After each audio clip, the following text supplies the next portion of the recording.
Okay, everyone, welcome back to Sabado podcast. And today we have Karlina Tongotea from New Zealand. How are you today? I'm very good, thank you. I feel like I've only just come down from the Sheffield High, really, this Mm. weekend. I mean, I think it's the same for all of us. I mean, we were there and like low key, my voice is still like getting healed from all the screaming I was doing. But yeah, lads, questions, bro. It's open to you. I think because I was the only one that wasn't there live, I feel like I should really ask a couple of questions for those that weren't there. Because obviously, I Yeah, was getting told that for the people that lived in the UK and wasn't at the venue, we took a big L for that, which is true. Which is true. I wish I was yeah. there, man. But like, I Mm. think one of the first questions was, I mean, how was the experience from the start? So as soon as you arrived, as soon as you got off the plane, like, what was going through your head at that moment? Like, what? How was the experience? Just tell us from like start Mm. to before your first lift, let's say. Yeah. Oh, well, I went a week early, so quite a lot happened for me. And when I first arrived, I stayed with Joy and Imani and did in London and did like some touristy stuff. So it didn't really feel like I was competing yet because I was too Okay. busy enjoying London. But when we arrived in Sheffield on Wednesday, which is when most of the athletes were arriving. Like it really sunk in then because you had like the athletes check-in area and there are some Sheffield posters up, and this is the first international competition I've traveled to. So it was the first time that I was seeing like Taylor Atwood and Leah and Amanda standing in the lobby. So for me, that was really crazy. Like I was starstruck. I was seeing these people that I've watched for years standing right in front of me, and we're all getting like treated like these professional athletes. So the first day of just seeing everybody was nuts. And if you get me talking, I can talk and I can talk a lot, but I'm an introvert. I'm very shy. Like I won't go up to people and talk to them, but I kind of made it this deal with myself that I wasn't going to be like that this time, that I couldn't be like that. I had to sort of go out of my comfort zone and introduce myself to people. So Wednesday was quite tiring socially for me because I was just introducing myself to these people in the elevators and in the corridors, but it was really cool. So the first day was um, me just trying to get used to seeing them in But person, I guess. when you spoke to them, they recognized you immediately, didn't they? They must have. Oh, I don't know. I just said like my name is Karlina. Hi. Oh, they didn't say anything else other than like, oh, okay. Or did they go like, oh yeah, I Oh, know. like Amanda and Leah, like I was really surprised that Amanda did. She was so nice. She's really, really nice. But maybe just like some of the guys, maybe they didn't really know. So Mm. I like ran into Delaney in the elevator and he was like had headphones in. And I was like, oh, just do it. He's obviously like in the zone. So I was like, excuse me, are you Delaney? And just introduce myself. He may have just thought I was some random in the hotel. I mean, for you to, I mean, I'm surprised when you said you're surprised Amanda knew who you were. But the thing is, when we talk about the biggest stars in powerlifting in 2022, you were pretty much the first or the second on the list on the name on the list because what you did last year, I don't think Amanda or anyone have done it. Do you know what I mean? During that Mm. year. So for people not to know who Karlina was, to me, I would say I'd rather they just playing games or they just want to get in the element of competing, or it's just they're just ignorant. Simple. Yeah. But also I just didn't want to give them the option to even pretend. So I was just like, I'm Karlina. Like I'm introducing myself. I don't want to assume that you know who I am. But everyone was So like super nice, weren't they? Like, Yeah. okay, good. Really, really nice. I think if you approached anybody, like they were all going to be nice and talk to you. For me, it felt like after the competition, then everybody just kind of relaxed and started talking a lot more than Mm. before.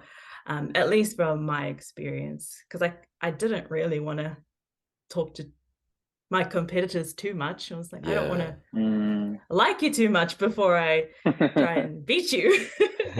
I like that. I don't want to like it too much. I like that. So what was the main objective going into the Sheffield for you, let's say? Like what was the number one goal?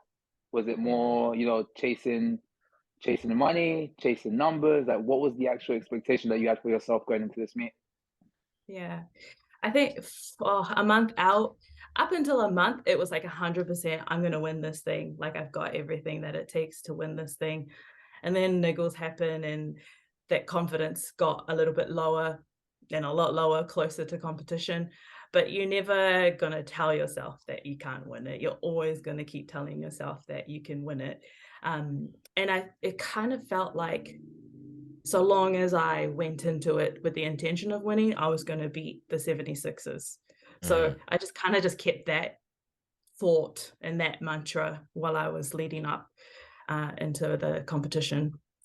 But I felt a lot more confident about a month out. You know, as you were like lifting, right? Did you have an idea of where you were in terms of like who's like ahead in the 76s? Like, were you like, did you know that you were first comfortably, or did you have an idea at all? Because when Durance and I were watching, it was like it just looks like she's just coming out to lift, bro. Like, no, kind of like the not tunnel vision, but you know, you just had one goal in mind, and that's to lift. Yeah. I'm pretty tunnel vision. I didn't know where I was. I think myself and a lot of the girls were really tired by the time we even started deadlifting. Like it was quite an effort to try and ramp yourself back up. I think that's a combination of, it was quite long, but also like we had this massive adrenaline spike at the beginning, because when we saw that crowd, heard the crowd, we were just like raging basically off that energy.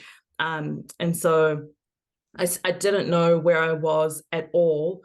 All I knew was I was super tired, and by second deadlift, I had to ask Dom, like, why do I need to make this lift? Like, what am I fighting for here? Like, I need something to get me going. And he said, if you miss this lift, Jess is gonna beat you. That's all he said. So I was like, oh shit. Was that enough to like get you going? Yeah, I was like, oh god, am I gonna lose? Like I after the fact, like completely, maybe the day after, I knew that making that second deadlift pretty much shut the door. Well, it shut the door. I think she would have had to deadlift 266 to beat me. I didn't know that in the time. So I didn't even know. Well, me and Durance were like a couple of nerds when we were watching, like, yo, quick, what's the total? What's the total, bro? What does we were there on the phone. He's checking Jess and I'm checking you, and then we check. So because Agata already, we knew that Agata was only coming for bench, so it was just you and Jess. So it's like we had to, even your squat. When you miss your squat, what did Jess squat? Oh, what did Karlina go for the second? Oh my! You guys had to keep manual scores. Yeah, of course it did. Yeah. I mean, the signaling there was kind of pants. Like even when we had lifting cast on, we were like, oh, this is so slow. So we just had to do it manually. But yeah, no, you mentioned the crowd earlier, right? How loud was it, like that crowd? It was more than just loud. It was physically moving. Like you could feel the vibration in the walls, and we were like a flight of stairs down and like a few walls behind, and we could feel it. It was insane. Like you felt like a rock star. Like seriously, you felt like you were on the stage at a rock concert and you're the performer.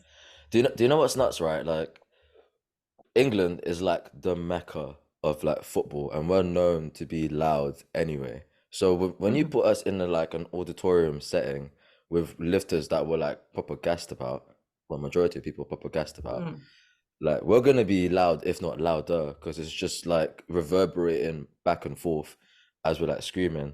Was there a point though when it was that loud where you just couldn't hear like commands from the referees? Because I know Agatha was going through that same thing for her bench. Yeah. I heard that they were having issues, and I don't know whether it was Dom. He said the girls are having issues hearing things, like try and really listen. So I had no issue. Like I heard everything fine, but that might be because I got warned that I really need to listen out for it. But I mean, of course, it was so loud, you know, and the stage was huge. So you're gonna like lose the command, the voice of that person. But Me, I got a question because I did listen to a few of the guys that went with at KOTR. They were talking about experience there. So I know Evie mentioned about when she came out for that first squat, she just went out, what the fuck? She almost forget like, oh yeah, that's my attempt. I need to go in and squat. She just look at the crowd out, wow. You know, busy because again, this is your first international traveling, basically in terms of like traveling to come and do it. And I know you was at a Commonwealth where you had your family was close, everyone was close there, and all of that stuff. This is a different experience when you have your loved ones in front of you. But Sheffield, how did you feel when you came out for that first squat? Because remember, you are Karlina, you know. Karlina means every other lifter that was on that platform, apart from yourself and Evie, everyone we were almost expecting to do what they did. Do you know what I mean? So like the Jace, the Leah, the Taylor, and the Jesus, almost we were expecting these guys to bring the show. So Karlina is coming in. There was a lot of heat on you in terms of like, oh, she's traveling far and she's never done an international when it comes to this type of setup. We know she's done the Commonwealth, but this is a different ball game. All that crap that was going on around your life, right? In terms of your lifting. So how did you feel when you came up with that third squat and then watch everyone screaming your name? Yeah. It was so unreal. And it really started in the back when I was waiting to go out, because I was sitting there and I was sitting in between Bonica and Amanda. And I was just like having this moment where, you know, I literally cried because I was just like, I'm here with these amazing lifters, but I'm literally sitting here because I'm one of the heaviest squatters in the world with these women. And I just couldn't, and I was just like, I felt just, you know, so grateful. But at the same time, like I got here because of what I've done and I deserve to sit with these women. Yeah. And then to go out after that, and I saw it was Jess that went just before me. And as they like opened the curtain, that's when I first saw the crowd. And I was just like, holy shit. That is a massive crowd.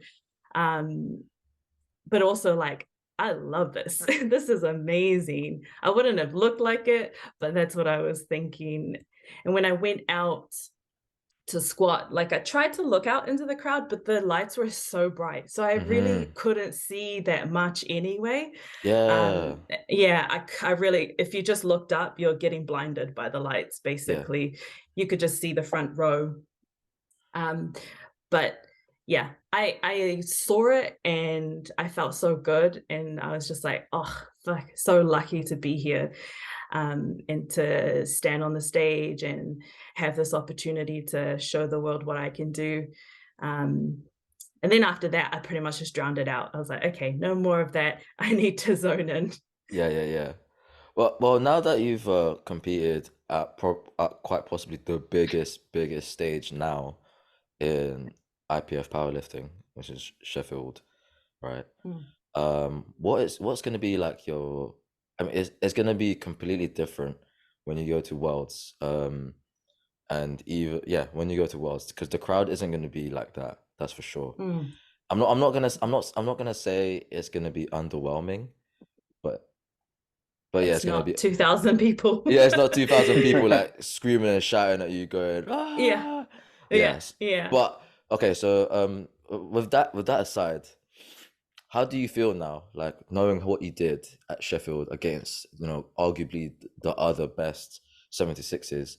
Like, how do you feel going into, you know, Malta Worlds like coming up? Like, do you feel as though you know what, I'm safe?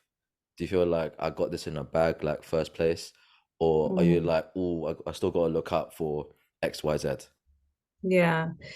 It's like a bit of both, where I know that at Sheffield, you know, at the end of the day, it was not a good performance. You know, it was a 649. When is a 649 day ever a good performance? Yeah.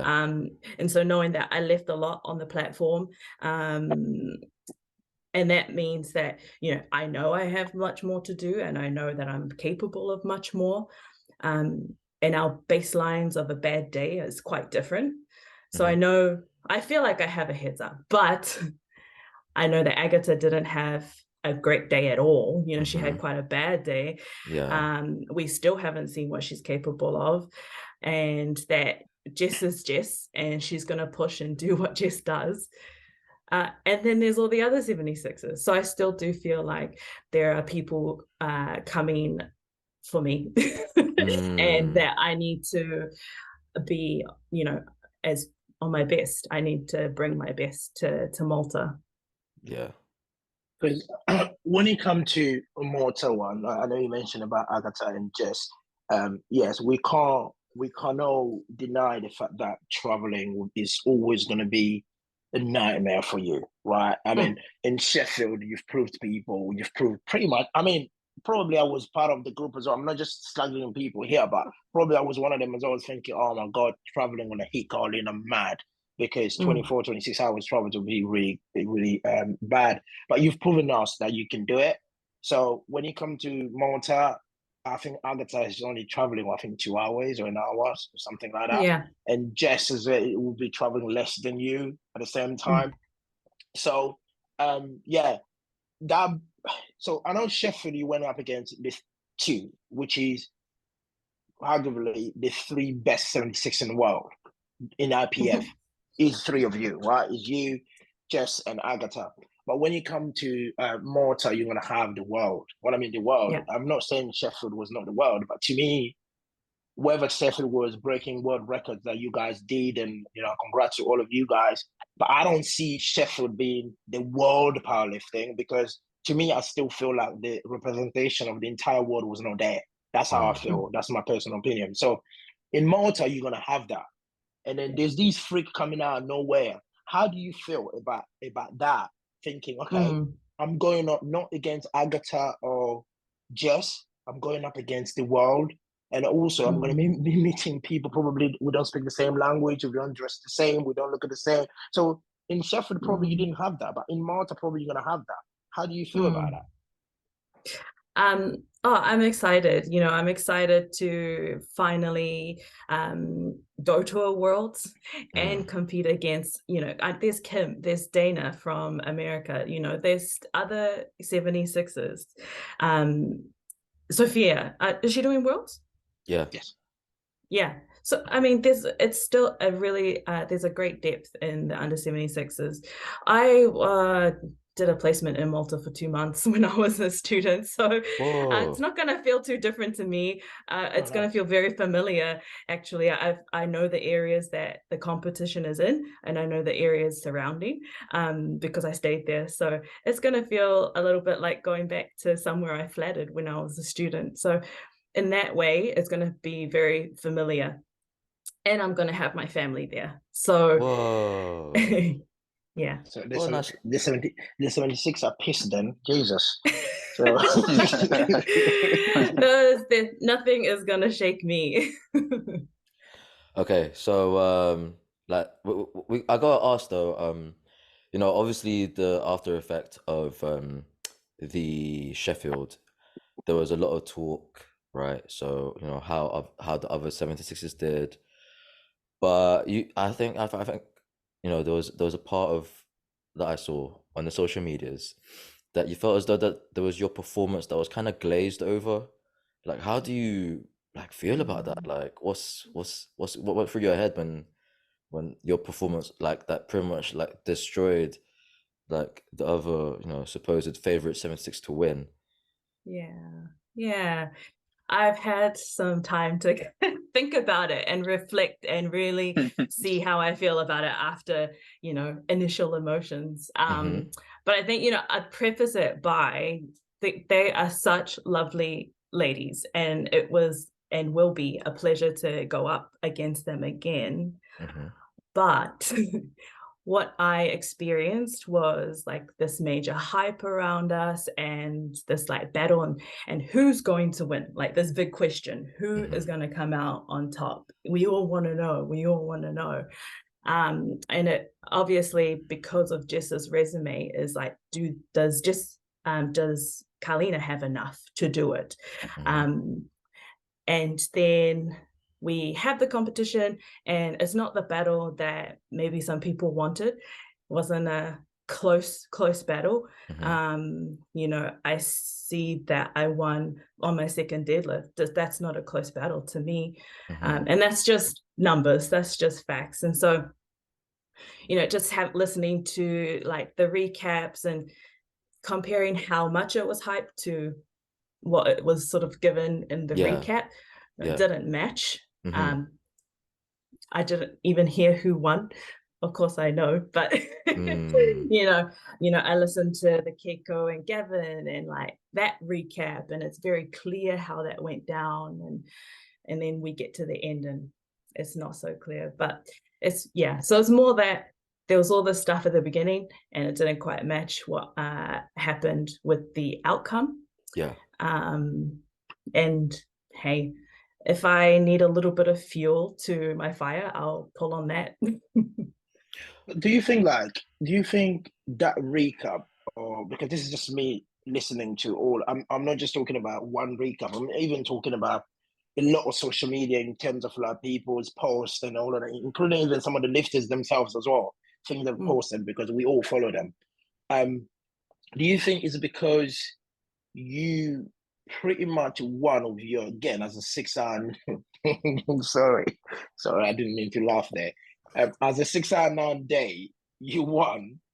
Do you think if it was someone else doing that, it would have a bit more noisy than you? What I mean, someone else. I mean, let's cut to Jess here. Do you think if Jess did a 6-hour and won, or Agatha did a 6-hour and won, do you think the recap or the noise will be a bit more louder than what it is now?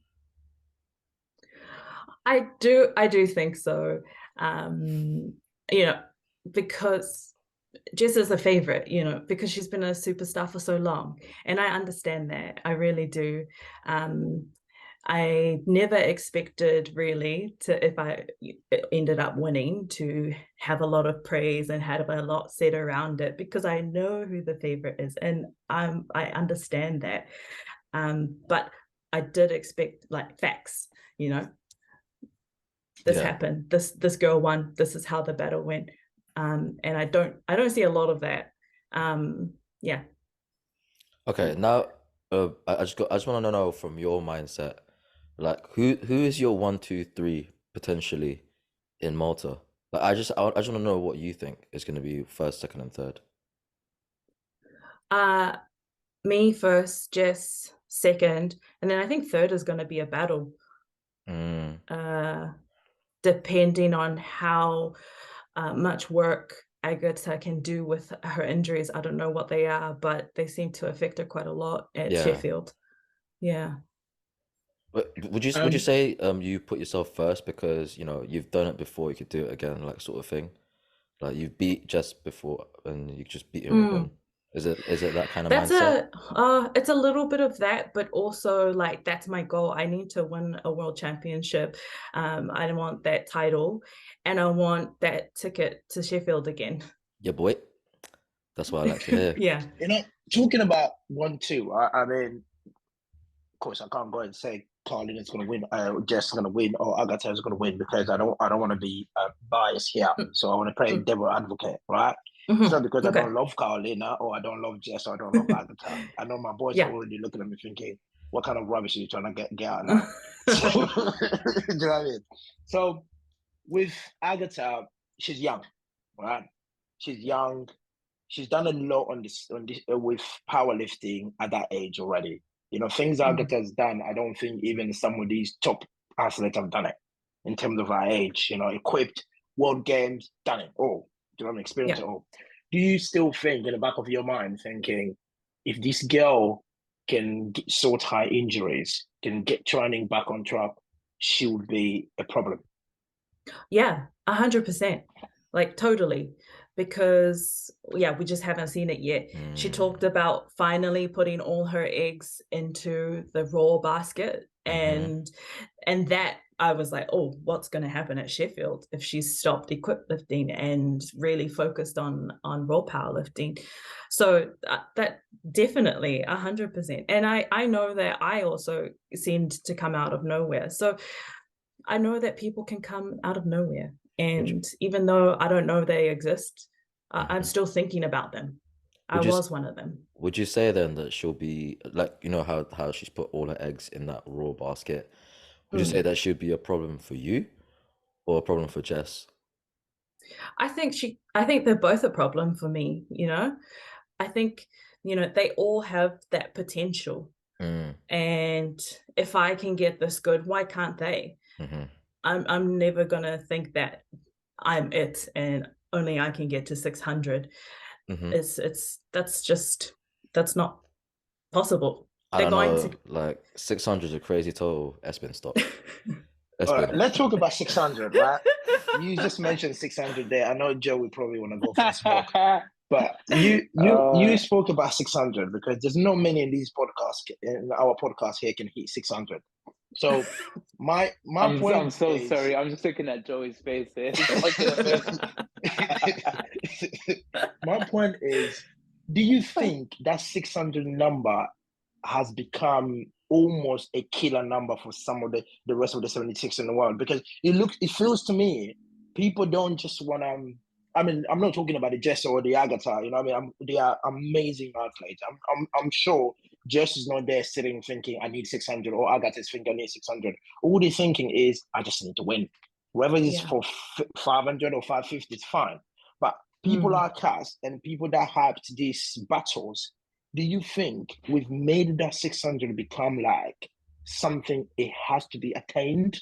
And if it's not, that makes you not a good 76? Do you think that's what the trend nowadays? I don't think so. I don't think just one person hitting it makes it like that. I think it opens people's minds to their possibilities, that maybe they thought that mid 500s to late 500s was the cap for our class.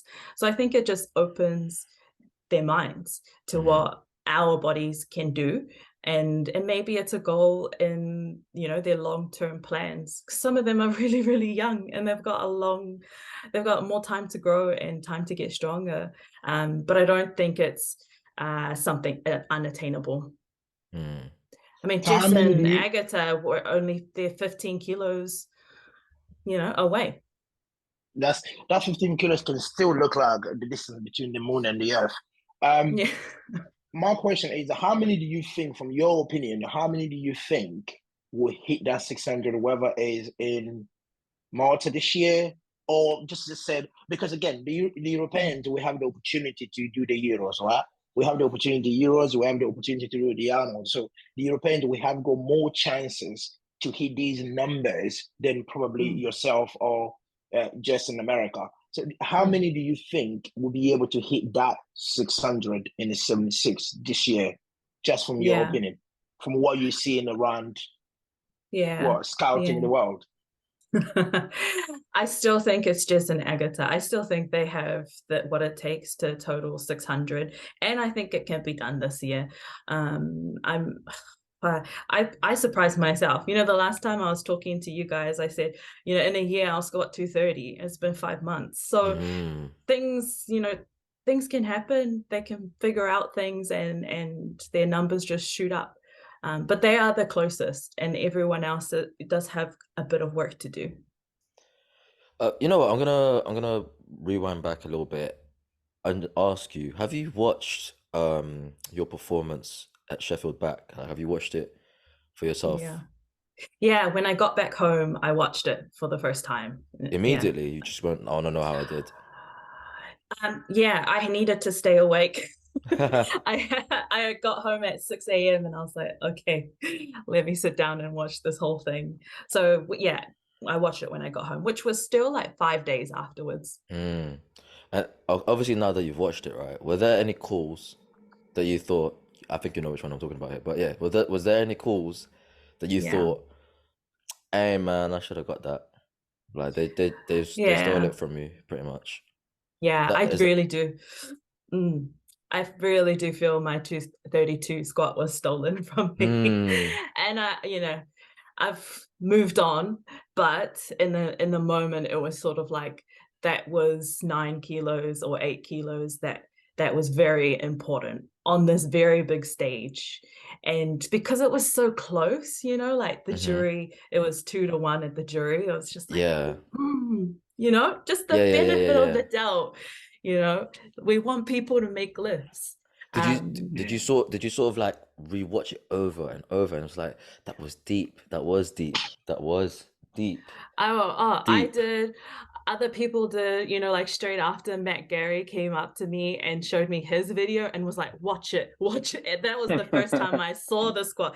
He was like, it was fine. It looked fine to me. And I was like, hey, if Matt says it looks good, I can like go to sleep thinking, okay, that was my squat. And they just took it from me.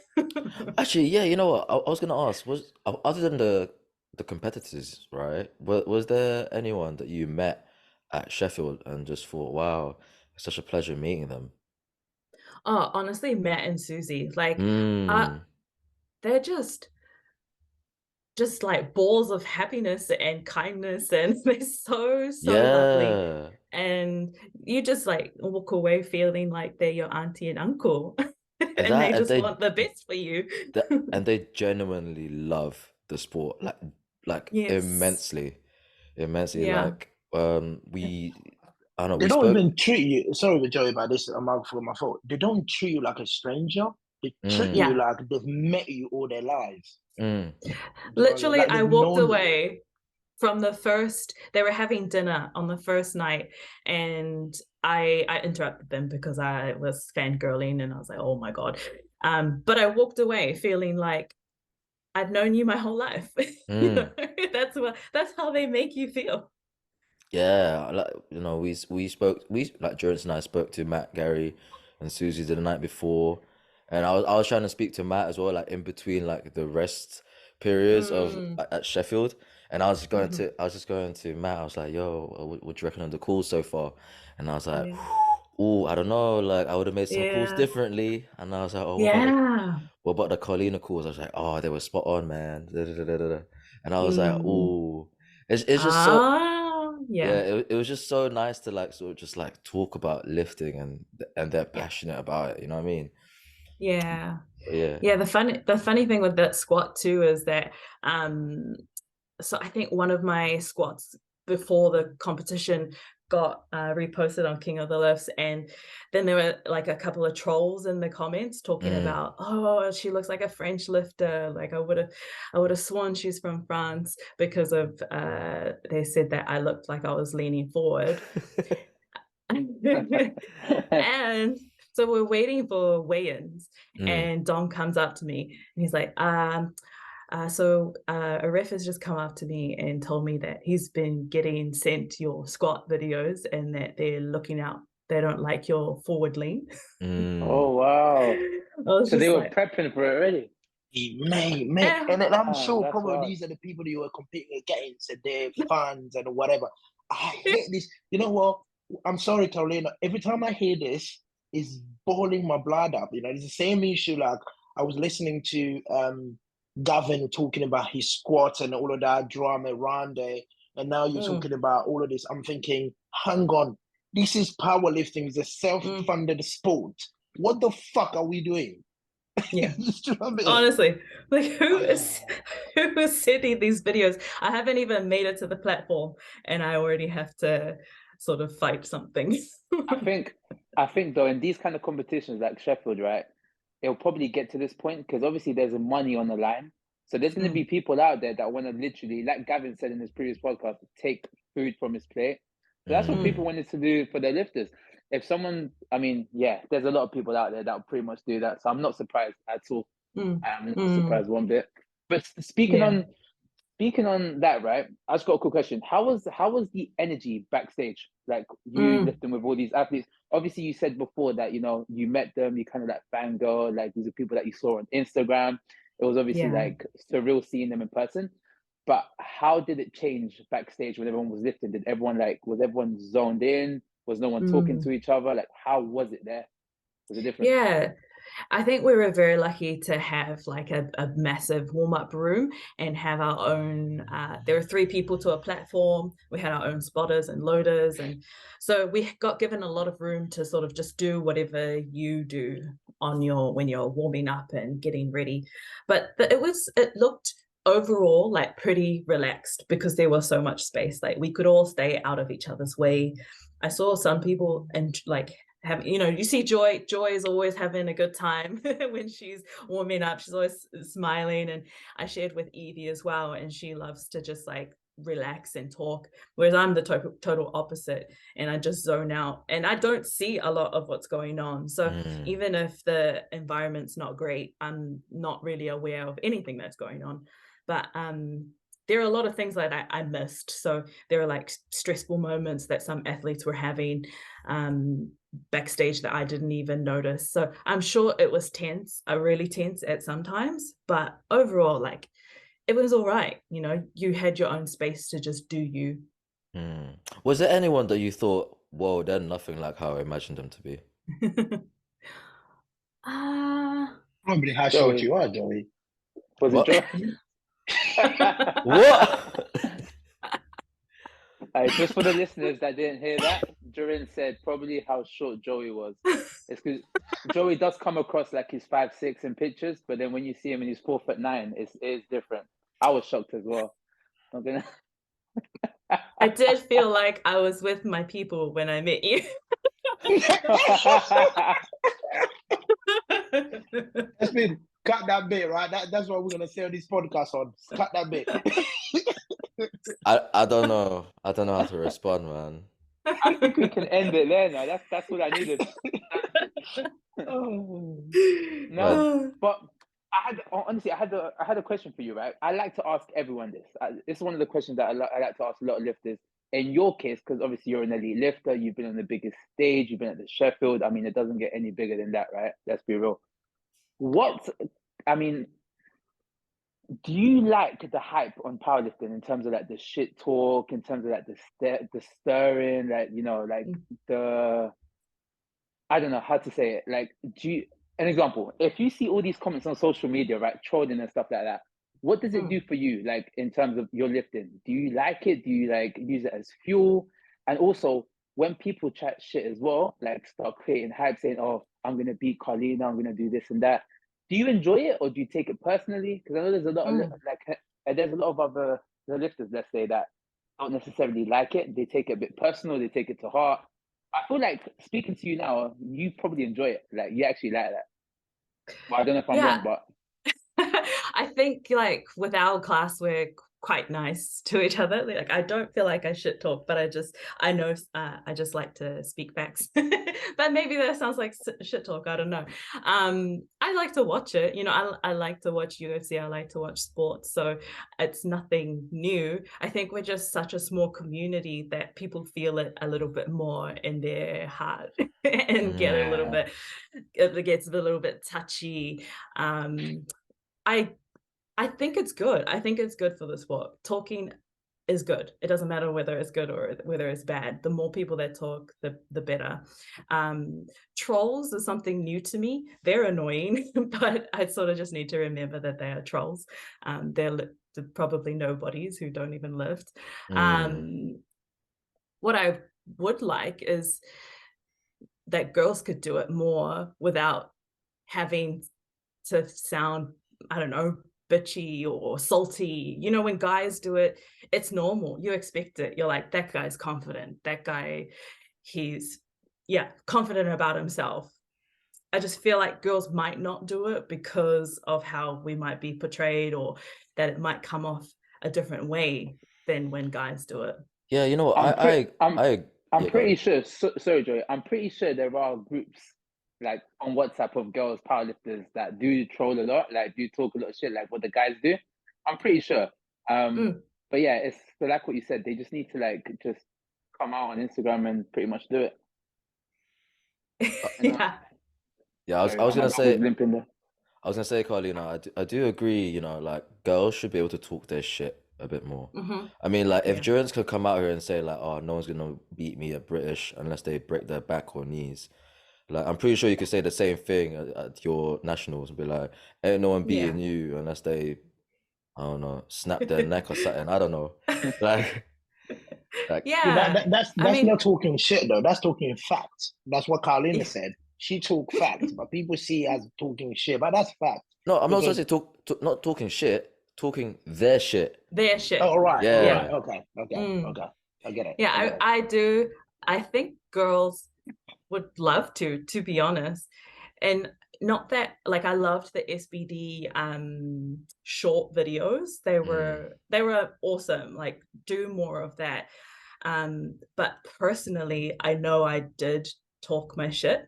And the guys' videos came across like they did, Mm-hmm. but the girls kind of got these nice storylines, which were fine. Like I liked mine. I love my family, so I'm the family girl, and I fight for my family. But when I saw Amanda's and she got to talk her shit a little bit, I was like, Mm-hmm. that's cool. Like, I'm glad that they got to portray her that way. Mm-hmm. So I do hope that, as our sport continues, that we get to do that. We get to own it.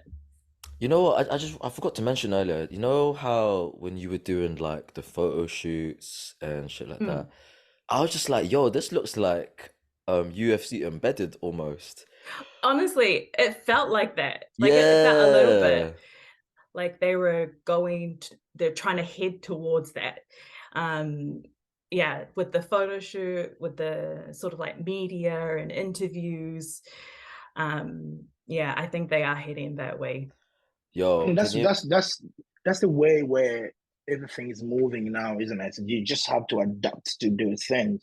And talking about girls, when you said that girl to talk their shit is, I think it's almost like I will steal a word from my missus book.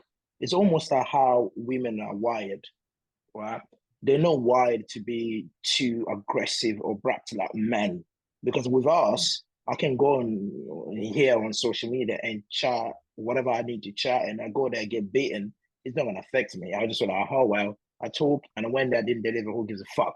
But when a woman talks their shit, they go there, they do badly, it does affect them massively. So I'm not saying you, Mm, but a lot of these women does affect them massively. So they think about the aftermath. So if I talk my mm, shit now and I yeah, underperform, how the fuck am I gonna deal with that? So it's just yeah, Mm. like people like these kind of platform, like these podcasts and whatever. We need to give these women the environment to be able to talk their shit and not like us keeping receipt, because a lot of people are keeping receipt nowadays. Because I've got so many receipts, believe me, I'll cash them in Malta. People will be surprised. So it's just like, yeah, let's mm, give that environment. That's just my yeah, thought in terms of women talking the shit. yeah. Yeah, and I agree. I would love for the women in our sport to feel comfortable enough to be able to do that. We do think we're big overthinkers. We think about everything, consequences. What are people going to think? What are people going to say? But why can't we? You Mm-hmm. know, Yeah. 100%. we love to watch it happen on the men's side. Yeah.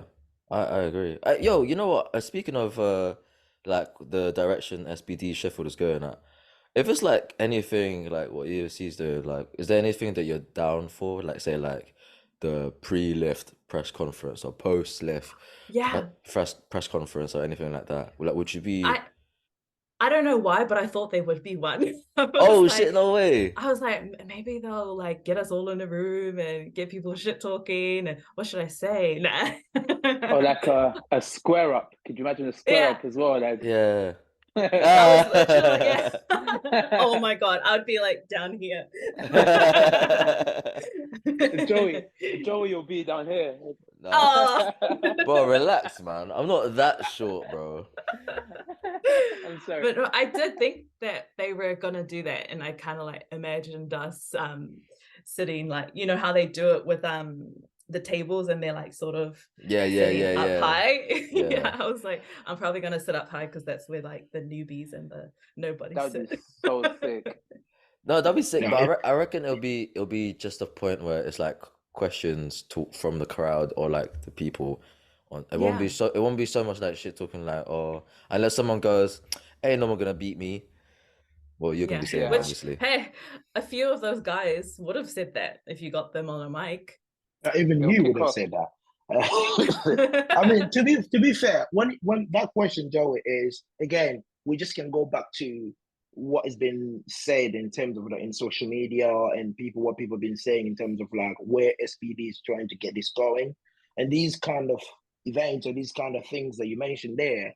I don't see why not in the next year or so, because remember the first one was just the intro, and what I'm hearing from SPD, what I'm hearing from people around, next year was going to be even better. And when I mean better, everything will be better. So everyone are thinking, oh, Sheffield was one of the best powerlifting meet ever. You wait for next year. Next year, we'll be probably thinking, how can we make this on the level of the World Games level?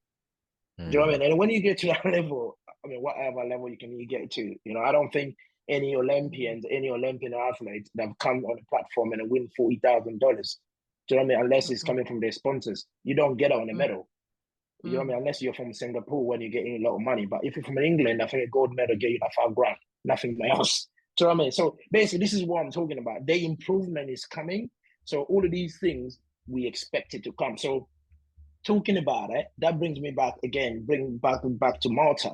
That's when Malta become a very important competition. It's not just going to go, I'm going to be Jess, I'm going to be Agatha and the win. No, Karlina got to Malta thinking, hang on, how can I beat these women and make sure I don't make things hard for myself when it comes to that world record in Sheffield next year?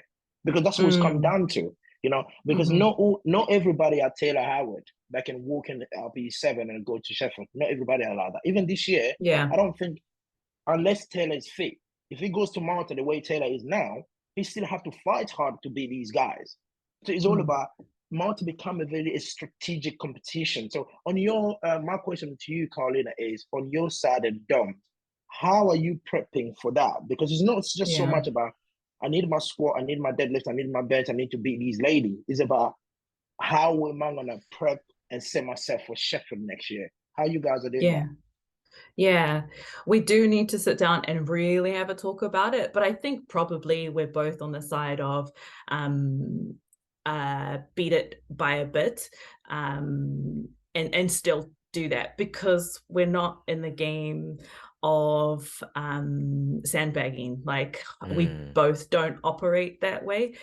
And after like experiencing Sheffield and seeing the people who did sandbag, it actually didn't work out for them, like not the way that they probably would have hoped. And then you start thinking, damn, why did they do that? They could have had this great performance and kind of didn't work out in the end. So it's a hard one, actually. You hear podcasts about people like, talking about who knows when you're next going to lift. So like literally that's also something to think about too. If I sandbag Worlds, who knows what's going to happen at Sheffield? So many people came in injured. Thankfully I didn't, but a lot of people didn't come in the way that they would have hoped to come in. And I think that has left a bad taste in their mouth, that they held back and then they got forced to be held back. That sucks. And at the same time as well, right? Look at Tiff. Tiff could have won Sheffield if she did not push that world record in South Africa. Because if she left that world record in South Africa at 4:15 or 4:20, she could have won Sheffield. But at the same time, again, what you said there, she pushes to 4:26 and it comes Sheffield. Out of 47 kilo woman, for you to push to 4:40, that's fucking insane, right? So it's kind of like it became almost, I shot myself in the foot. And now getting that 2.5 kilo, 2 kilos, still not going to be enough, but let me just do it. Do you know what I mean? So that's another way as well to look at it, And the other way where you said that about you sandbag and then you can't make it. And then you pushed it and then it comes to where like, oh, fuck, what am I going to do now? Yeah. So I think I want to do this like middle ground where I really am going to showcase what I can do and beat it I mean, that's very presumptuous of me to be like, yeah, I'm going to total 600 or more than 600, but 601. beat it by, a little bit, like 601, that's so small. A little bit more, but mostly I just said to Dom, like, I want my squat, and then you can do whatever after that. So that mean, do you mean you want your 230 odd kilo in Malta? I can be convinced. It is, in my head at the moment, it's 230. I already been convinced down from 232. And I think he'll try and convince me to 500 pounds. Yeah, that would be good, because at least in Sheffield you can add a 2.5 kilo on top of that. Yeah. I guess 500 pounds still sounds nice, eh? Yeah, hell yeah. What? Even though we don't use that over here, but yeah, whatever. Nah, we don't use that over here either. 500 pounds. You said what? 227 and a half. 227.5. Yeah, but that's not as good as a 232 and a half, is it? I know, right? But then again, it's in 9 weeks, right? I'm still pretty beat up. Not injured, but it's such a short turnaround for all of us. So that's another sort of spanner in the works. Well, could be. Do you think the Sheffields changed the mentality of all of the lifters to decide what numbers they're going to be pushing because of Sheffield? Do you reckon? Like in terms of worlds, like all of these comps. It's weird, right? Because obviously, if you go into a world and you're going to break the record, right? But then if you break the record, it could also get you first place. Do you break the record by, I don't know, by the smallest margin possible, or do you absolutely fucking kill it? But then you think to yourself, shit, but come Sheffield, that could screw me over. If you're one of the top athletes to win Sheffield, let's say. Yeah, I don't think right? anyone. Yeah, I don't think anyone's looking to smash world records. I only did that because I was being petty. Karlina, you almost. I'm sorry to say this, but at your position you were last year, before the Commonwealth, you almost had to do something stupidly, disgustingly unheard of for people to point their finger at Karlina, or even to the extent to say for SPD to say that, hang on, if we don't give Karlina a wild card, that would be stupid. How can we get Jess and Agatha to Sheffield, breaking Karlina's world record? Do you know what I mean? Is it not because of that mindset? That's what you went, you know what, fuck it, I'm just going to go out. Yeah, 100%. 100%. That's why we did what we did. And coming to Sheffield, I think it was Pete, but somebody said to Dom that they would have invited me even if I chipped it. And I still don't care, because I never would have done that. Like, that doesn't make me feel like, oh, damn, I could have, placed higher, because I was never going to do that. It was never going to happen. So wait. I just need to know though, like, what's like the game plan for Malta then? Is it like you're saying 601 chipping it ain't enough? So what are you saying, like 605, 606? Yeah, 5 or 6. But I guess like number one is to win. So like whatever happens, number one is to win. And if we're like feeling really good, like I don't want to go in and just have like a chill day. I want to showcase the work that I've been doing. I didn't really get to do that at Sheffield. I may not, it looked like I worked really hard for the lifts, but the outcome wasn't what I've been working for. What at the same time was gone. Like, what if, like, I don't know, 595 was enough to bag the win? Yeah. Would you just I be think like... I think he would do it. I don't like to have much of a say in my numbers. I just leave that all to him. I don't have... Also, I mean, I can't say I don't have a huge ego, because I just told you I wanted to chip the world record by more than 1 kilo. But if you're being smart about it and we're just trying to win, then I guess that's that's what it is. Yeah. I don't think that will happen though. I think these girls are going to push me. Yeah. Yeah, I mean, the I funny thing think is, like, so. talking about push, how does that make you feel? The fact that Jess can pull anything she needs when she needs it, if she's on form. Again, I know at Sheffield it didn't happen, but it was not too far. It was not too far that deadlift. So Yeah. her having that so-called, the one that Ryan King the lift always say, a weapon of the deadlift, but he still doesn't understand that big pull don't win you championship. So that weapon of Jess, if he pulls that weapon in front of you, right, how do you feel about it? Do you feel like, oh shit, I'm still gonna have to squat big, I'm still gonna have to bench big because this girl can pull anything out of his heart. She'll probably have 270 there she's keeping for Mart or 275. You never know. So how does that make you guys feel? Yeah, that makes me feel good. I need pressure. I need to know and feel that there's somebody that could beat me, you know, somebody that that's going to challenge me and that I'm going to challenge them too.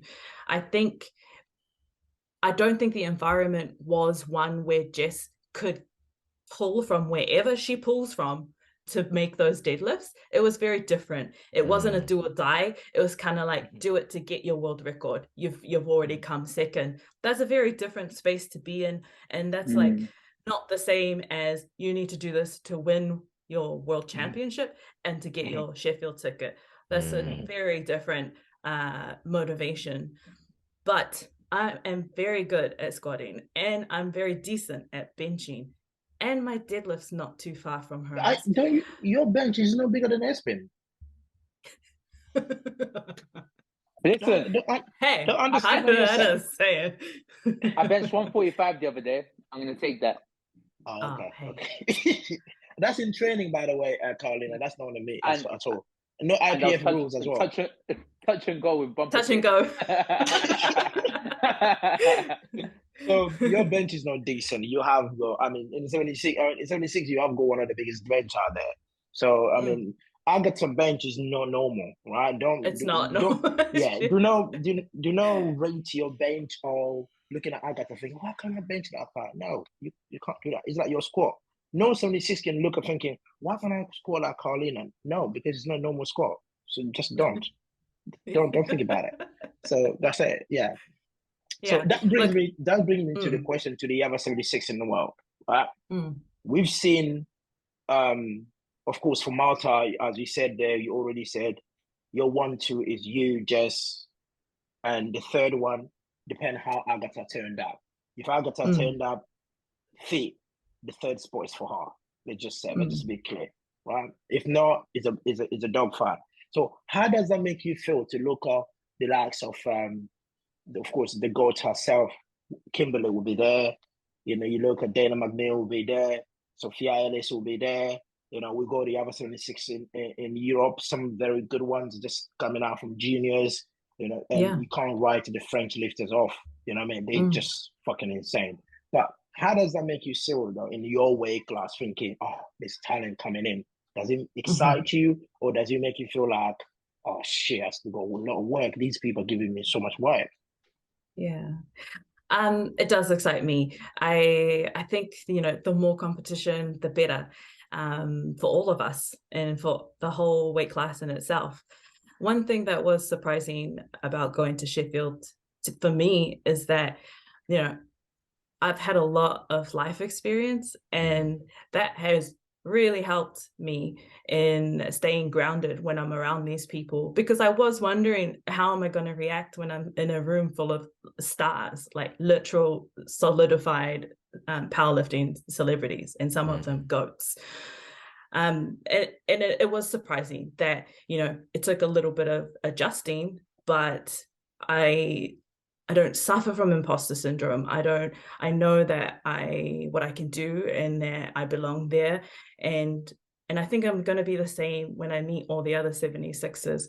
I think it's going to be exciting to finally complete in just a 76 class and a big one. And I think Dom's going to have a lot of fun figuring out numbers that way. So I think we're both going to really enjoy it. And you won't tell from my face because it's just never never looks like I'm enjoying it, but I am. I think, what was it? Correct me if I'm wrong, Durance here, but the flights for Worlds, it's gonna be like prime time flights, is it not? So it's gonna be the same Yeah. for Karlina. Yeah, Karlina is in a prime time. So Yeah, like it's it gonna be was like, last year, right? yeah. So it's gonna be like you and 7 other people because it's like 8 per prime time flight, right? Oh, so that's quite short.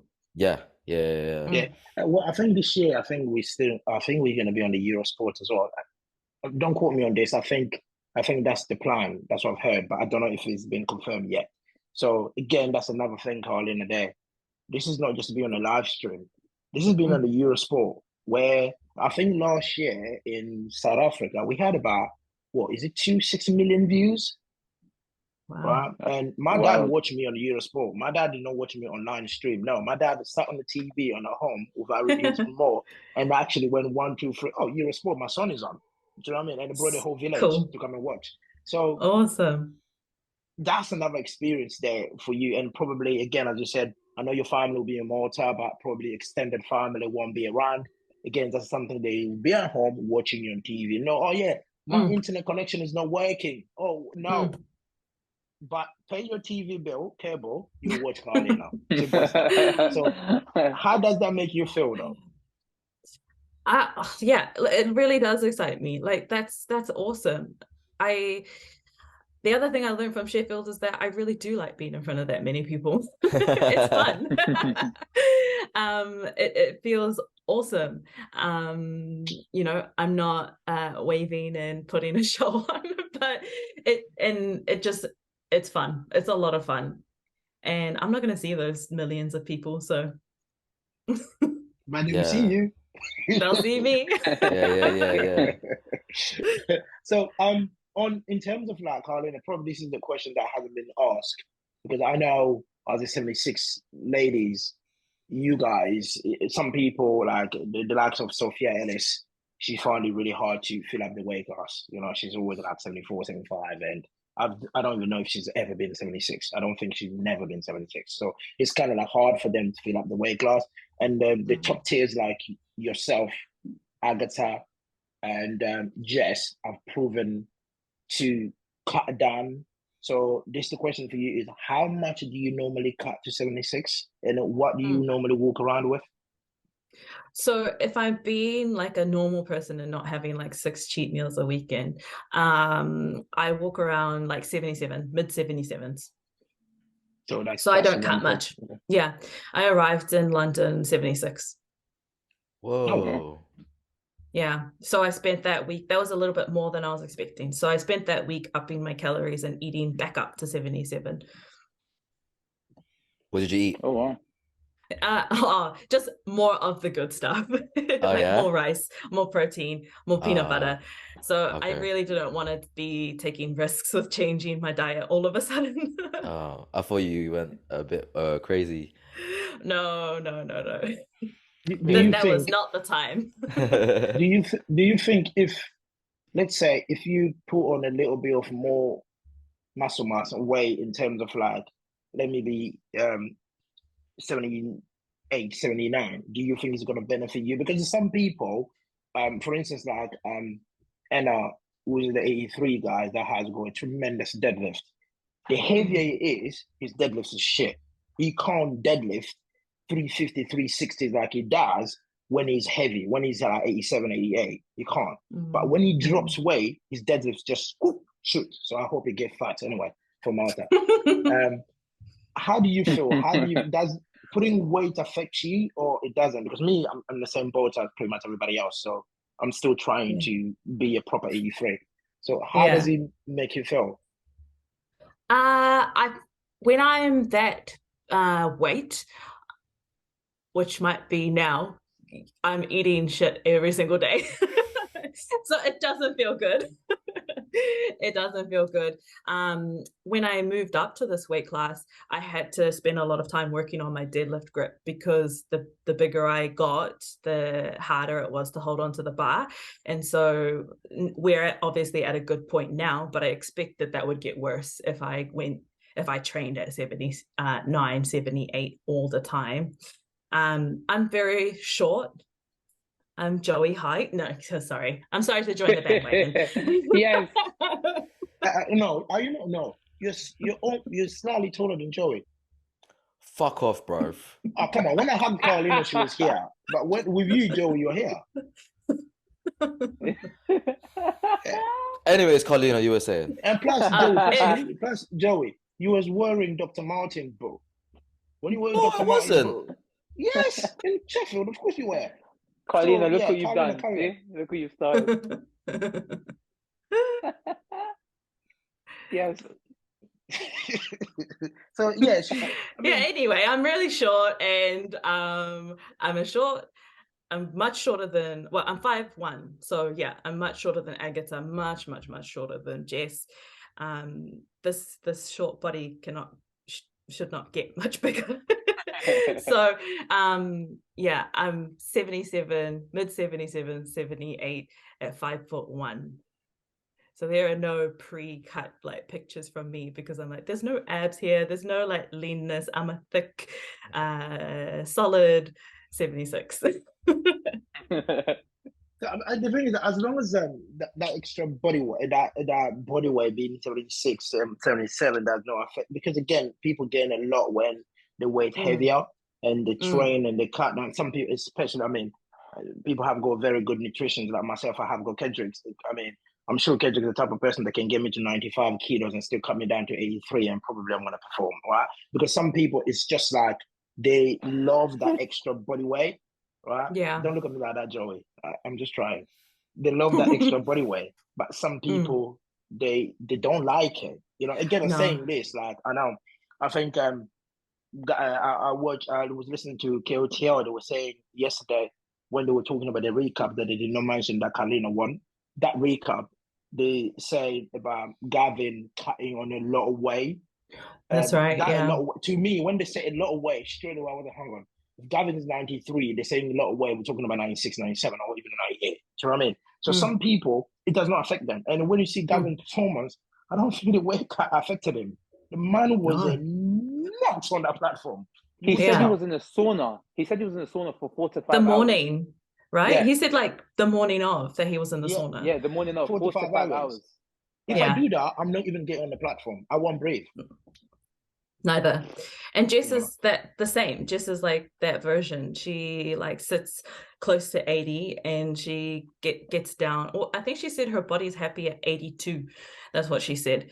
And then she cuts down to 76. And it doesn't even look like it affects her ever or at all. But I know it would affect me. Like even just when I used to cut to 72. Yeah, I got so much better when I just stayed at 77. I can't do that, man. That's a lot of weight to cut. So much. Was that 8 kilos? 6 kilos. 6 kilos. 6 kilos. Yeah. Yeah. That is horrible. And they're already jacked, lean people. Well, Jess mostly. She's already so lean. So yeah, that's pretty crazy. What you just said there, and now I'm thinking about some of the pictures that she posted. I'm thinking, what does she cut? There's nothing there to cut. Exactly. She's just muscles. You know, it's like Espin trying to cut something. The only thing you can cut is your hoodie because there's nothing there to cut. No, I'm not gonna lie. The first ever comp, Joey knows this as well. The first ever comp that I tried to do as a 66, I cut 8 kilos in the space of 1 week. But I failed it. I got to 66.7, like an hour out. And I couldn't do it. I couldn't drop that much. The last 2 kilos, I think I was in the sauna from 6 a.m. till about 8:30, just to drop at least like 1.5 kilos. But my body was so stubborn that was it. I couldn't give up anything else. But I managed to lose like, I've got pictures and videos, which is never ever going to be released. I Oh, look like death. I literally look so scary. It's really, really bad. Like my cheekbones are just all sucked in. It's bad. yeah, It's you'll look bad. like the UFC fighters when they're standing on the Yeah. scale, Literally. like death. It was bad. So yeah, I mean, I don't know what these guys are dropping because they're already jacked and lean and stuff. So fucking hell. It Yeah, is mad because the way you see it, they do all of that, and you see the performance, you're just thinking, oh, come on, how? these people taking the piss are cutting weight because come Seriously. on. Gavin's Yeah. going for world record squat, even though they were talking about he was stolen or left and right and center, right? And Jess she's pulling the biggest at that time was the biggest pull in the IPF history. And this is just a lady just cut away a couple hours ago. Mm. What on earth? Did Yeah. they do all of that? Yeah, Yeah. Karlina, let me bring you back to Sheffield next year. I know this year was more about it's not about me winning these things, just me beating the 76. Why this was the first time for you to go up against the best 76 in the world. It was the Mm. first time, and you have to prove your point about facing Jess and Agatha. I got two questions. The first question was, if these girls had managed to beat you at Sheffield, how would that make you feel in terms of like, would you come out of come thinking, oh shit, I'm not all of that. Everyone were talking about my travel and all of that crap. It's true. I really can't do this shit. Anyway, that's just me being negative, and I don't want you to be negative by that. But how would it make you feel if you came out? Because you're confident. I can almost feel the confidence in your face right now. I can see it. I can almost like touch it because you've done it. So what about if it was the other way around? To be honest, it wasn't happening. Even if I went 3 or 5 for 9, I was still winning. So I can't imagine it because 3 for 9. Print screen. I'm Say kidding. no more.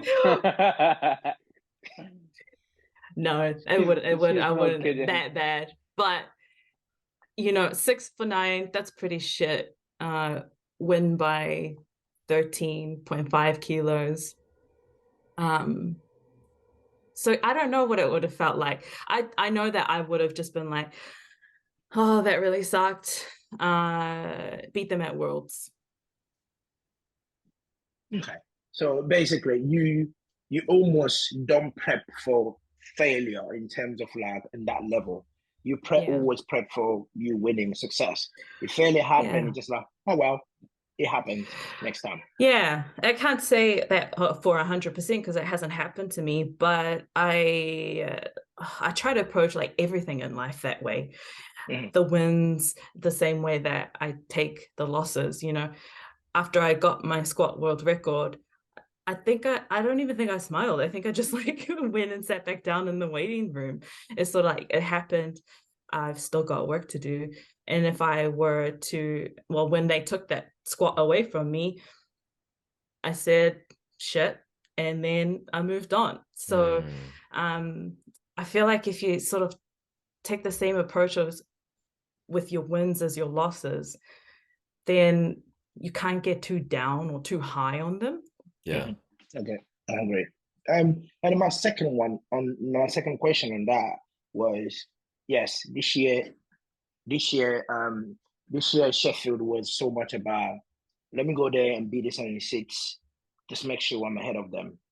It's not so much about winning the entire thing, right? Because I'm sure probably you and Dom thought about it thinking, I mean, apart from a few people that knew that Evie's coming in like the way she came in, a lot of people thinking, well, it seems impossible now, right? Like I would have had to total 630 to have a shot. Yeah. So the funny thing, the way Evie came in, like only a few people knew Evie's coming in that hit that she came in. I can't wait to have her on the podcast today, actually later on today. Cool. Next year for you guys, what's the plan? Is the plan still, let me go and beat the 66 again? Because 76 again. You can even beat some of the 66, by the way. Trust me, you can. Let me go and beat the 76 again, or you'll be more thinking about where now can I place in Sheffield? It's not so much about the 76 because you've done that. If you've done that Sheffield, You're planning to do it in Malta, and no doubt, fully fit Karlina come in all gun blazing. No one will stop you to do that. This is no joke. This is fact. No one can stop you to do that. If you do you're a world champion. Daniel Sheffield, next year Sheffield, is he the same mental mindset, or is it more about where can I place, and not so much about the battle with the 76? Yeah, it's definitely about placing. And thankfully, with even though Evie looks like she left some in the tank, thankfully they pushed that record up, so it gives some of us girls a chance. So definitely it will be about placing and figuring out how to make bench show up and how to make my lifts. Also things like how to last along, you know, a 5-hour meet and keep the energy levels okay by the time you get to deadlifts, because that played a big part. That's why we were dropping like flies, you know. So that played a huge part in it. But 100% it's definitely about placing, getting world records. Yeah. So, you know, so would you say, understood. sorry, Joe, just last one, because you mentioned something about that's why you guys were dropping the fly. Do you think, if you think about the whole structure, the way it's scheduled, in your opinion, do you think they should just split it, women and men? Give that gap in the middle? I think that they will fine tune the technical difficulties that they had that made it last longer. And I think that will get better. And hopefully with the feedback from the athletes, because I know it was quite a few of us that were feeling really gassed before we even started deadlifting. And also just us recognizing that, hey, there's this huge adrenaline spike that you get at the beginning, and how are you going to sort of manage those stress levels, those stress hormones, to keep sort of like an even keel. Okay. Yeah, I was gonna ask Karlina, it's gonna be my last question for you. The obviously the Sheffield thing, right? For the first one, it was like records will be broken. Man, do you reckon that's the thing that's gonna last for a hot while? Like when it comes to Sheffield, or do you reckon they'll have to change up the winning criteria or anything like that? And if they did change it, what would you want it to be changed to? Oh, they might have to change it if the guys don't break any. No, kidding.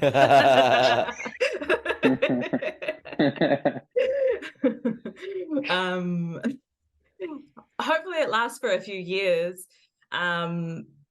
But you know, like especially on the girls' side, we were chipping records on our second attempts and then trying to send it to the moon on our third attempts. The way that it is, like you just send things to the moon, and none of us but Evie had this sort of luxury of not doing that, even though she might not have known whether the cut would have gone bad or not. Like she looked really good, you know. She looked like she was having quite a good day, very comfortable attempts, like good attempts. But the rest of us were like, we need to squeeze every ounce of strength that we have in ourselves. So I don't think it's going to last forever. I don't really care what it changes to. I'm just here for the lifting. I don't know enough to like pick something else that it might change to. You know, I heard on Two White Lights, they were talking about dots and stuff and how that would have changed the rankings, and you know, the heavier girls would have probably been on the podium rather than the light girls. I don't think it matters. It'll probably change, like everything does. But yeah, I think by the time that does, maybe I'll be a master's. A lot of us will be a master's, Karlina, by that time. So, do you know what I mean? I think for me, I just feel Sheffield going forward. I'm not talking about next year or whatever, the year after. So, it's not hard to have 2 days Sheffield, Saturday women, men's on Sunday. Because at that time, I think this is probably, Joe, this is your question. This is why probably it will give the timing for these records to be broken again. Because if we got that 5 hours we had this year, next year, I don't think record will be dropping like flies. You know, a world record is a world record. There's a reason why it's a world record. You know, do you expect Evie to come in and total 480 kilos again next year? I'm not saying she can't. She probably can, but it's gonna be hard. You know? Yeah, that's hard to do that year after year. Yeah.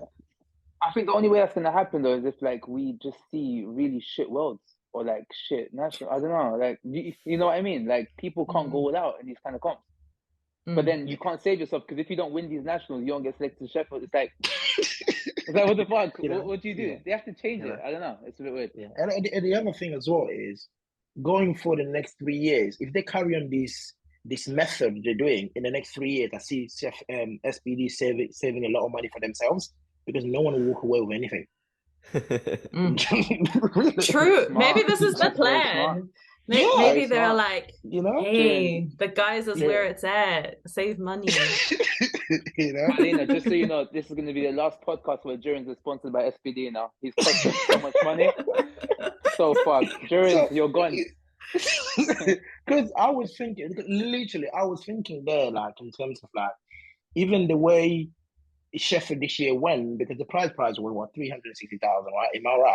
360,000, Yeah. if I'm right. 65, and I don't even think even 200 was spent. You know, I don't think there was 200. It's because these world records, they are world record for a reason.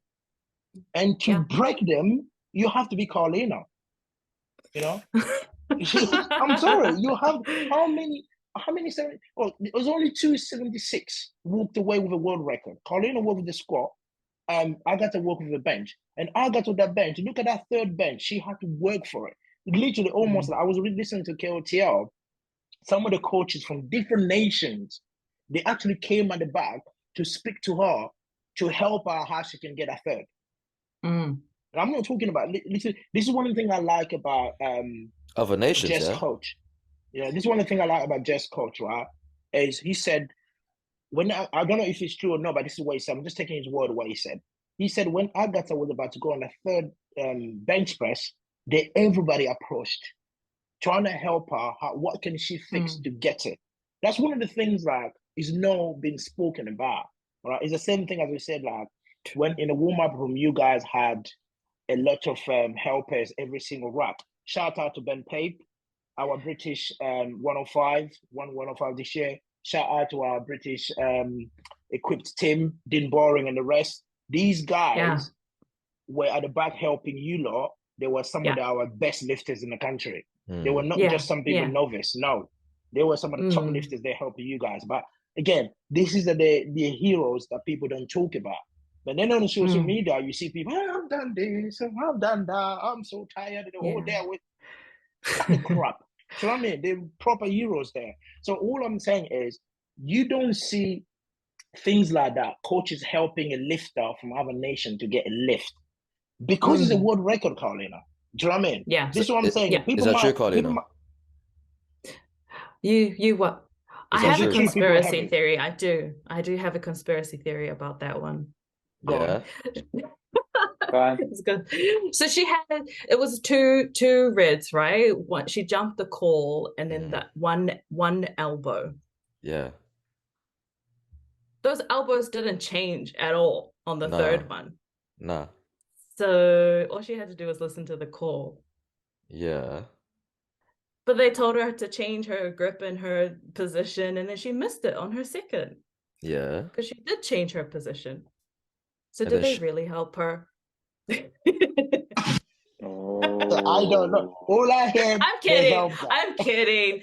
Yes, they were helping her. We were all out there like with our hands like this, being like, sorry, I haven't gone to church, but please help Agatha get this bench. But is it true that the other coaches from other nations went up to help her? I didn't see it, but yeah, that's what I heard on the podcast, that the other coaches were trying to figure out like, what can we do to get your elbows to depth? Well, because I can't see Dom doing that, I'm not going to lie. Oh, I'm sure he wasn't. I think Dom is not going to do that. Dom will probably said to Agatha, if you pay me for this, I will help you how to get it. Because my insight, he told me the truth. My insight, that's what I'm paid for. So why would I give you free insight? So yeah, Dom will never going to do that. But again, the reason... am I paying him?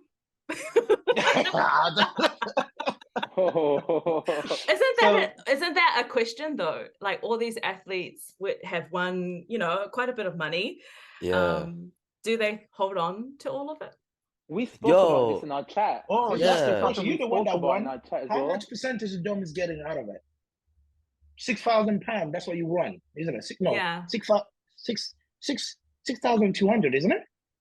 He gets a high Yeah. five. So in New Zealand, that's Yeah. 12,300. That's a lot of money So, for us. okay, how much percentage is Dom is getting? 10%. Bro, That's something. why did it take you so long to like figure that out? Because I haven't told him yet. Oh, okay. Well, maybe That's when he listens to this, I'll be like, hey, listen, bro, wait until like the 90th minute of the Nah. podcast and be All like, you'll good. hear it. What's Damn. your my question is, what's your opinion? The reason I'm asking this because I've been through this with a lot of people, right? Because I've done a few money me myself as well last year. So there's a debate was around that.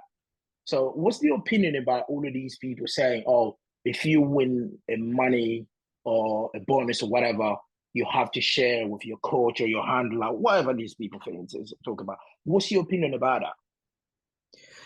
I'm like almost not the wrong person to ask, but I'm just like such a stickler for my morals, and I like can't ignore the fact that I did not get here on my own, and he is the other part of this team that helps me do what I can do to be able to win this kind of money. So I mean, the first time I ever won money was nationals last year. And even when I first got that, I already felt that I had to share some of that with him because he's my coach. Yes, we pay them the weekly or whatever payment, but we don't pay them game day or pay him game day anything or travel or whatever. And so personally, I do feel that I should, and other athletes should, decide what that percentage is. And to be honest, I just Googled like what does a tennis coach take from their athlete's purse, and it was like anywhere between 5 to 15%. So I was like, oh, in the middle, gave him 10% of $500. So But that's Joey talking about that. Just make sure you put in your note after Malta remind me to give you your 10%. Yeah, cool. Does he accept it though, Dom? Like when you won monies from your nationals and you were like, yo, Dom, let me give you, I don't know, yeah. however much you gave him. Was he like, Yeah. alright? Or was he like, oh, keep Yeah, because he knows me and that I'm huge on principles of things. And even though it was like $50, it was the principle of the act for me that's really important for me. And so he was not going to say no to that because he knows that that's what I need to feel like things are good. Oh, okay. Oh, wow. Yeah, the reason I asked How that cool would it because be? Oh no, I was about to go on. Go. no, I'm just saying I'm just gonna close up my question by saying the reason I ask is because there's a lot of talk going on social media, some people going up to 50%. You know, when I heard the 50% my question was, okay, if only that third attempt squats, we're gonna split the weight with my coach or handler, more than happy to share the 50%. Right? So yeah, if I'm loading 300, you score 150 for me, and I'll score 150 for me, then I can give you 50%. If not, yeah, that sounds doable, you know. because you can do it. I don't know. I don't think you can tandem with him. Oh. Yeah, exactly. So all I'm saying is like, as you said, it's a gesture, the 10%, even up to, if I'm generous because money don't mean shit to me, if I'm up to 20%, I'm more than happy to do that. But when you hit in the 50%, I'm just thinking, hang on, what the fuck? 50%? Yeah. Are you nuts? Do you know what I mean? Yeah, I mean, we are literally doing the heavy lifting, so 50% is quite a lot. But yeah. I reckon, right? Honestly, if that's the case, let's just say you agree to 50%, it's a tight one, but you're like, you know what? Fuck it, let's do 50%. Okay, cool.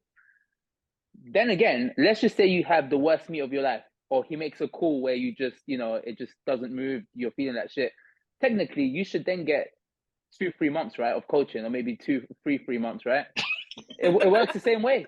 It works the same way because he's getting money off you, you're getting money off him. Durance, yes or no? Joey, 3 blocks.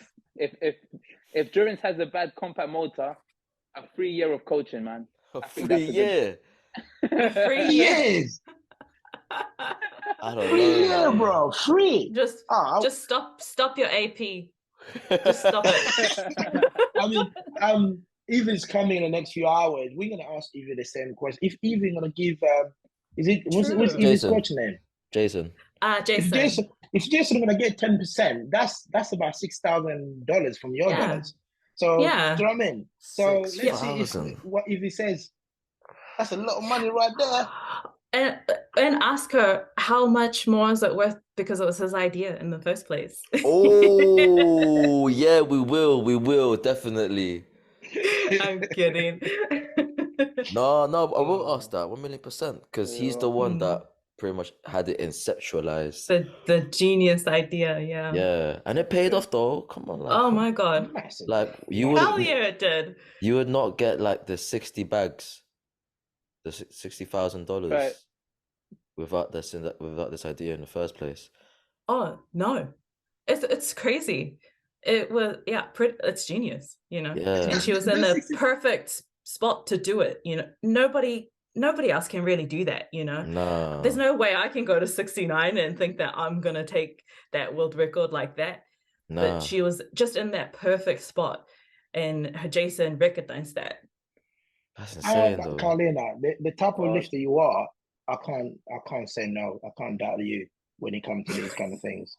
I'm sorry, not because I'm trying to say shit to make you feel happy, but I'm saying you can cut down to 69 and go and get it because it's all about. I think I was having this conversation with a few people. It's all about the desire, how much you want it, and how much you think it's not going to affect you much, right?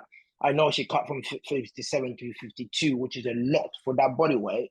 You know, for that when you reach that type of weight, stupid. 1 kilo is a lot. So again, it's all about how much she wanted it and how much she was capable of. And then for you to get 550 kilos or 560 kilo at 69, I wouldn't done past that. You, to be fair, I wouldn't. If you're just about 600 plus, just get 40 kilo off. Even go 80 kilos. You literally go 8 kilo off our best. 6 or 8 kilo off. And for you to get 40 kilo off, why not? Oh yeah. I'm telling you, I'm a big believer in myself. I don't believe in that. Not in that time frame anyway. Not in that time frame. They worked a miracle, honestly. No, they did, man. That was good. Yeah. But go we're ahead. gonna I was gonna say we're gonna call it there, man. This has been a fucking great episode, honestly.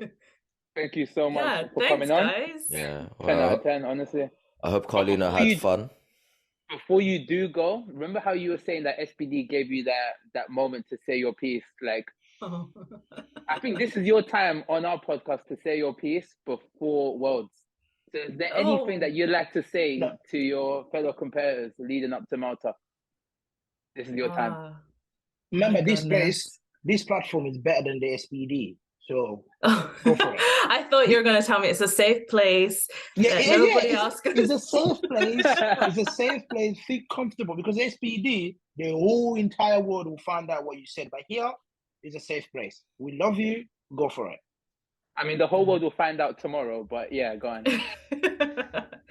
I guess all I have to say is that, you know, me not showing up is dangerous. So watch me when I do. Oh, shit. Okay. Perfect. Well, Karlina, I hope you enjoyed this episode with us. Yeah, it was so good to chat with you guys. Yeah, I know you was laughing a fair bit at my expense. I'm sorry about that. No, it's all good. It's all good. No apologies. We don't apologize in this podcast. Thank you. It's just so like kinship that we share. So I felt really comfortable to mock you like that. Karlina, don't feel bad. What you spoke is fact. You can't go back fact. You know, you're telling me you can't score 230 because you can. It's numbers. That's a fact, right? The man The man is 4'11". Let's leave it there. Right?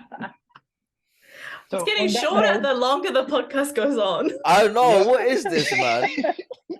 And about by Evie's podcast, he's gonna get to 4'9". Fuck's sake. Oh well. god. Karlina, But yeah. I hope you enjoy the rest of your evening. Thank you. Endurance. We'll see you in Malta. Yeah. Yeah. See ya. You're see you not in coming? Malta, Karlina. No. No, he's not coming because he's trying to be a puss, so he's not coming. But anyway, on that note, Karlina, have fun. You see me in Malta, and then yeah, I will represent. Okay. Sweet as. Cheers. Good night, guys. Bye. Take care. Yeah. Bye-bye. See ya.